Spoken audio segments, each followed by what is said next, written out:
Mathieu Coach en direct de la place Saint-Pierre avec Margot Villade et ses images magnifiques de la basilique Saint-Pierre et de cette nuit qui est en train de tomber. Patrick Saut, je voudrais qu'on revienne avec vous sur les dernières volontés du pape François, son testament qui concerne notamment les conditions dans lesquelles il sera inhumé et les hommages qui lui seront rendus dans les jours qui viennent. Oui, des conditions particulières parce que depuis des siècles et des siècles, la façon dont les papes sont enterrés, tout ça est extrêmement normé. Il y avait eu un toilettage assez certain fait par Jean-Paul II en 1996 et puis derrière une petite note par Benoît XVI. Et assez tôt, finalement, François avait dit « Moi, je ne suis pas tout à fait d'accord avec le décorum. » Moi déjà, puisqu'on l'a beaucoup évoqué, certes c'est le pape, mais c'est aussi l'évêque de Rome et qui a toujours voulu ouvrir les portes au-delà de la rue de la Conciliation entre le Vatican et la cité romaine, la capitale romaine, et donc il voulait être inhumé à la basilique Sainte-Marie Majeure, à la fois parce qu'il aime beaucoup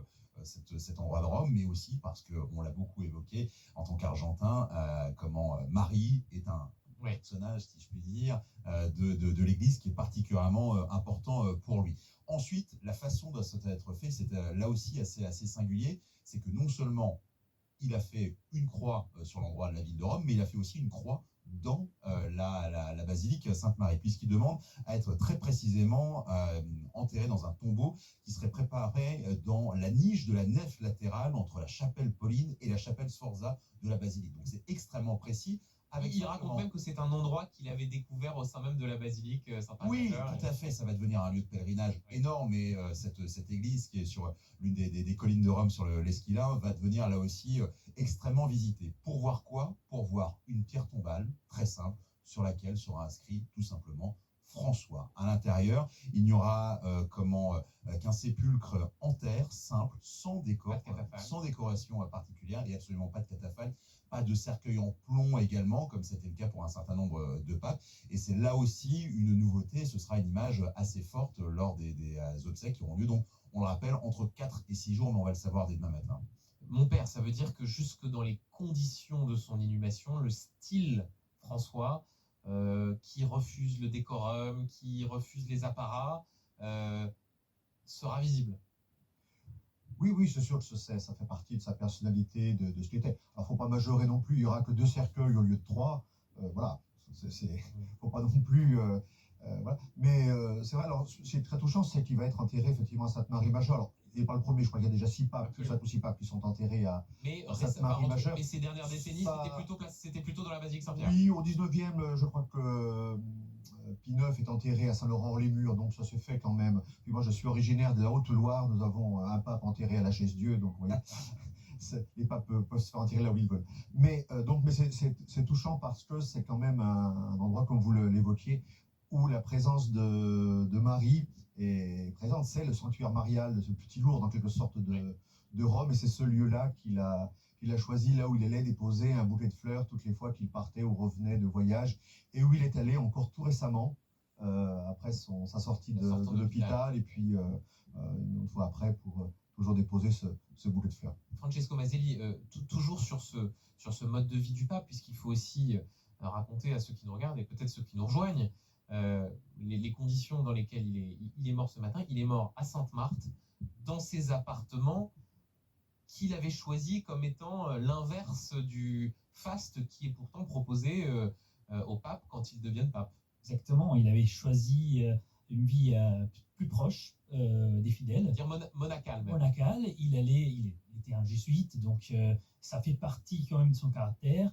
L'idée d'aller au travail avec les transports en commun, de se déplacer avec la Panda, donc une petite voiture. Voilà, il s'appelait François. En référence à François d'Assise. Certains disaient que tout ça, c'était un petit peu populiste aussi. Et ça fait partie de la critique à ce pontificat qui pourtant avait misé énormément sur l'idée de la proximité et sur l'idée de dire l'Église lourde, avec ce décor et l'idée qu'on est dans la tour d'Avoire de Saint-Pierre. Le pape François détestait ce que certains comparaient à une forme de cour. Exactement.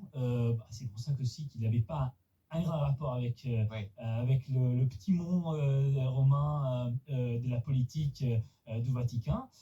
Ça a caractérisé son pontificat, mais effectivement aussi l'idée de vivre à Sainte-Marthe, ça fait partie des choix marquants de cette décennie. On continue à parler du pontificat du pape François, de ce qui va se passer aussi, mon père, dans les jours qui viennent, et notamment ce fameux conclave. On va beaucoup en parler. Juste avant, je voudrais qu'on aille retrouver notre envoyé spécial Antoine Forestier. Antoine, vous êtes devant un des sites, un des lieux marquants de la capitale romaine, le château Saint-Ange, et vous êtes à côté d'une fidèle qui a assisté hier à la messe qui a été donnée place Saint-Pierre en ce dimanche de Pâques, et qui a donc assisté aux derniers instants du pape François. Oui, aux côtés de Margot, venue de Toulon avec ses parents. Margot, on a un point commun. On fait partie des 35 000 personnes à avoir été présents hier lors de cette messe. Comment vous avez vécu ce moment? C'est important pour vous d'être là pour cette messe. Oui, effectivement, c'est très important. C'était un moment où on fêtait la fête de Pâques. On voulait absolument recevoir la bénédiction du pape. Parce que, étant allé auprès de JMJ il y a quelques années déjà, je l'avais déjà rencontré. Et je voulais le revoir encore une fois pour voir qu'il allait bien, qu'il était en bonne santé. Malheureusement, je l'ai trouvé très fatigué. Mais il a quand même réussi à nous donner la bénédiction. J'étais très contente de pouvoir le voir. Et c'était un excellent moment qu'on a passé. En rentrant à l'hôtel hier, vous aviez pas du tout imaginé d'avoir cette mauvaise nouvelle ce matin?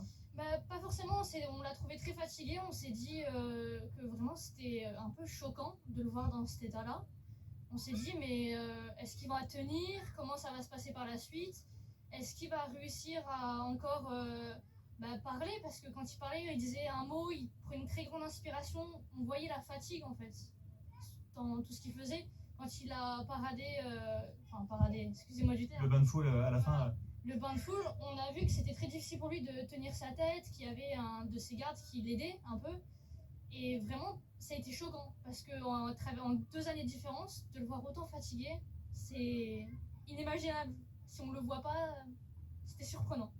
Merci beaucoup Margot d'avoir témoigné en direct sur BFM TV. C'est vrai qu'à l'issue de cette messe hier, on avait parlé avec beaucoup de Français qui étaient présents. Il y avait 35 000 personnes sur la place Saint-Pierre. On leur avait demandé comment ils avaient trouvé le pape. Alors certains nous avaient fait part de leur inquiétude, mais personne n'imaginait avoir cette mauvaise nouvelle ce matin, ce décès qui a donc été officialisé par le Vatican dans la matinée. Antoine Forestier en direct du château Saint-Ange avec Lucas David, et on vient d'entendre effectivement cette fidèle qui a assisté aux cérémonies hier place Saint-Pierre. Mon père, je vous pose une question que j'ai posée depuis le début de cette édition spéciale à mes invités, qui ont répondu parfois plus ou moins, certains voulant éviter ça fait sourire Patrick Sauce. On a dit que le pape François était un pape clivant. Pourquoi était-il clivant, et si oui, pourquoi l'était-il davantage que ses prédécesseurs? Alors, il était, je pense, pour 2 raisons. Une raison qui est que l'évangile sera toujours un peu clivante. Le Christ invite à une certaine radicalité, et forcément, ça clive forcément un peu. Et puis, il y avait aussi un tempérament, peut-être lié à ses racines argentines, où il faisait un peu du rentre-dedans par moment. J'ai un aumônier militaire qui nous a raconté que lorsqu'il a dit que ceux qui s'occupaient d'armes nucléaires étaient des assassins, les sous-mariniers de notre défense nationale se sont pas très bien sentis, compris. Bon, après, il revenait sur les formules, il précisait, il lançait, mais il y avait ce côté parfois un petit peu provocateur. Oui. Comme quand il comparait l'avortement au tueur à gage. Au tueur à gage, voilà. Voilà. Et ça, c'est vrai que ça a participé à parfois le faire mal comprendre et à buter certaines personnes. On continue à parler du caractère du pape François et du style de son pontificat. Juste avant, alors retrouver Milan Argelas. Milan, vous êtes sur le parvis de Notre-Dame, devant la cathédrale, où une veillée est en cours en hommage au pape François. Oui, absolument, Benjamin. Une veillée de prière pour le pape François se tient actuellement depuis quelques minutes, depuis 20 heures précisément, ici à l'intérieur de cette cathédrale de Notre-Dame. Vous voyez les fidèles qui continuent de rentrer à l'intérieur de cette cathédrale. Avant ça, de 18 à 19 heures se tenait la messe en hommage au pape François. Justement, je suis avec un couple de catholiques américains qui a assisté à cette messe. Ralph, Catherine, tell me, how was the mess? Dites-moi, comment était la messe? C'était magnifique. On a été très émus. On était très heureuse d'être ici. Vraiment, C'était un accident, parce que le pape est mort, mais c'était formidable. On n'oubliera jamais, jamais. C'était important pour vous de venir ici? Oui. Quand on vient à la messe en France, on a cette idée de communauté avec les catholiques du monde entier. Et c'était évident ici dans l'église. Comme ma femme l'a dit, c'était magnifique, une expérience formidable. Merci beaucoup. Et donc les fidèles qui continuent de rentrer à l'intérieur de cette cathédrale pour donc cette veillée qui devrait se tenir jusqu'à 20h, jusqu'à minuit, pardonnez. Milan Argelas sur le parc de Notre-Dame. Patrick Sauce avec David Bouteiller. Patrick Sauce je reprends la discussion qu'on avait il y a un instant avec vous, mon père, sur le caractère clivant du pontificat du pape François. On pourrait aussi dire en clair-obscur, puisque certains ont dit que c'était un pape réformateur, un pape progressiste, sur la question de l'homosexualité. Qui suis-je pour juger, avait-il dit, et c'est une phrase qui avait effectivement marqué les esprits, sur la question de l'immigration, sans doute à contre-courant avec un certain nombre de courants d'opinion en Europe, mais aussi aux États-Unis.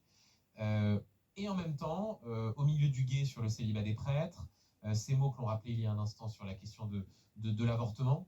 Sur la fin de vie aussi. Sur la fin de vie. Oui. On se souvient aussi de mots quelque peu ambigus, même plus qu'ambigus qu'il avait pu tenir après les attentats du 7 janvier en 2015, des attentats qui avaient décimé la rédaction de Charlie Hebdo. C'est pour ça qu'on parle de clair-obscur.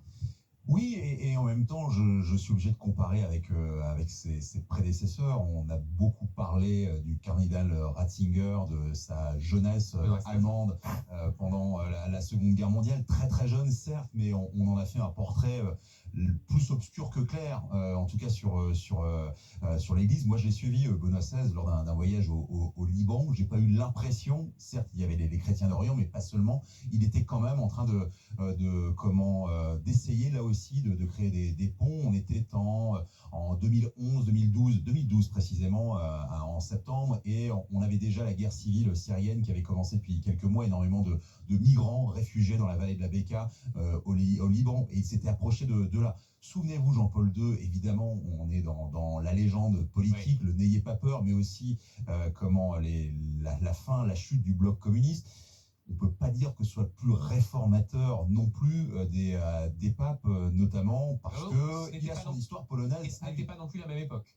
Ce n'était pas la même époque, mais il y avait aussi des envies, si ce n'est que c'était d'abord un cardinal polonais devenu pape, avec sa jeunesse, certes, avec son côté extrêmement poétique, mais on a gardé cette étiquette alors qu'on pouvait voir derrière. Et effectivement, le pape François, lui, on va garder ses propos, mais je reviens à chaque fois sur ce fil sur lequel eh bien, le pasteur qui a derrière lui 1,3 milliard de fidèles, c'est assez facile à connaître par rapport à d'autres religions, puisqu'on regarde tout simplement les registres de baptême, mais vous devez tenir des gens qui habitent sur les 5 continents. Lorsque même vous allez voir des centaines de millions de personnes sur un continent comme l'Amérique latine, vous ne vivez pas votre foi exactement de la même façon à San Lorenzo, ce quartier, ce club de football dans la banlieue de Buenos Aires, et à Manaus en pleine Amazonie. Et donc il faut compter là aussi sur ces différences, et ça donne des ambiguïtés qui sont un peu compliquées à comprendre, notamment lorsqu'on est français ou occidental. On parle dans un instant, Francesco Maselli, mais vous parliez de ce quartier de San Lorenzo à Buenos Aires, capitale argentine. Allons justement tout de suite retrouver notre correspondante en Argentine à Buenos Aires, Anaïs Dubois. Anaïs, vous êtes devant la chapelle où le pape François, celui qui s'appelait à l'époque José Bergoglio, avait ses habitudes. Effectivement, je suis devant la basilique San José du quartier de Flores, où Bergoglio a grandi, ici en plein cœur de Buenos Aires. Alors, depuis tôt ce matin, les fidèles, les habitants du quartier sont venus se recueillir ici. Un peu plus tard, à 19h heure locale, il y aura une messe hommage ici également dans cette basilique. Et c'est un endroit particulièrement important parce que c'est un peu là que tout a commencé, un 29 février 1953, alors que Jorge Bergoglio, à 17 ans à l'époque, se confessait. Il a eu la révélation de sa vocation, et c'est ici également, à une cinquantaine de mètres, dans un restaurant du quartier, lors d'un déjeuner familial, qu'il a annoncé 2 ans plus tard, donc à 19 ans, qu'il allait finalement pas faire des études de médecine, mais entrer au séminaire au grand désespoir de sa maman.